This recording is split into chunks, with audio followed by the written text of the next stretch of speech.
Toka verdiler Dubinkayla, kəmərlə, bizi başladılar təpikliyə, böğrümüzə. Bütün sifətim, bədənim, hamısı gömgöy.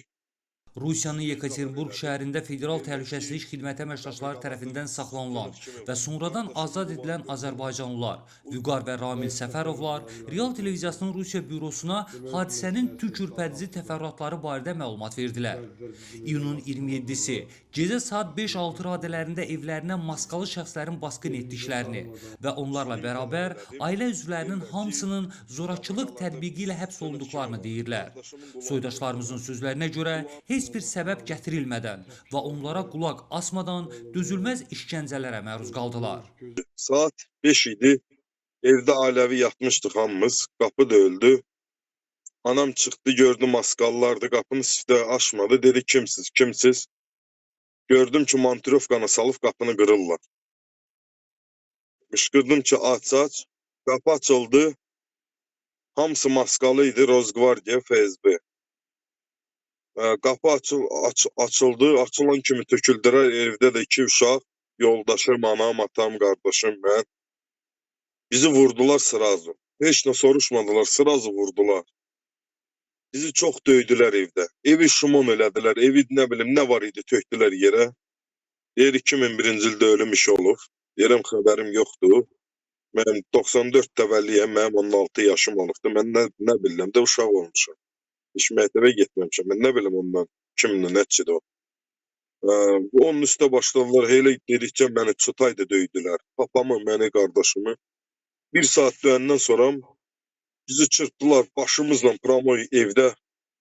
Pola çırpırdılar başımızı. 1 saatdan sonra bizi qanladılar, əllərimizi, başımızı aşağı, bizi çıxartdılar, otuzdular maşına, qazelə. Bir dənə qardaşımla məni papamı başqa maşına saldılar. Uzandılar pola. Pola uzandıranda deyir palçıqdır. Pol da palçıq idi.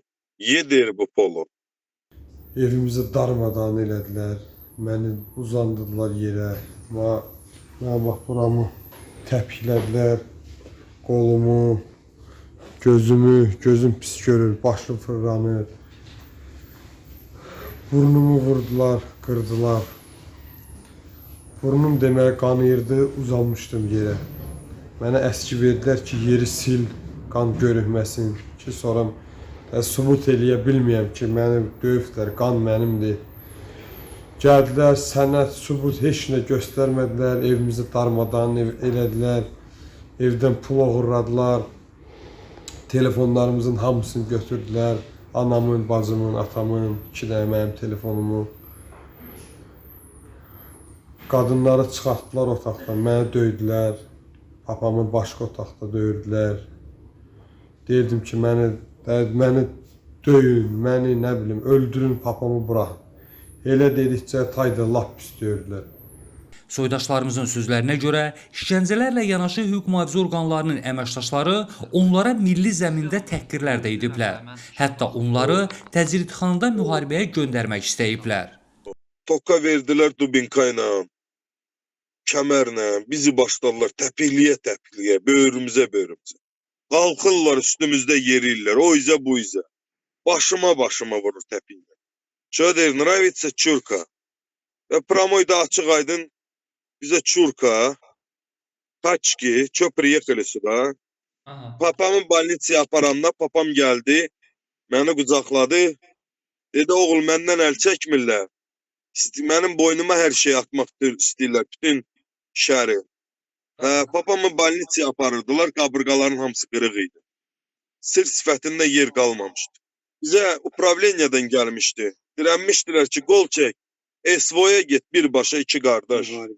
Müharibəyə. Dedim ki, bəs qardaşım, müharibə çəkibdə burada. Dedi, yox, bizim müharibə var Ukrayna ilə. Siz getməlisiniz SVO'ya.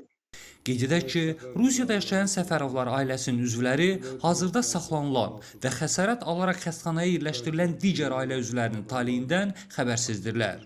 İqbal İlqaroğlu, Real Televiziyasının Rusiya bürosu, Moskva.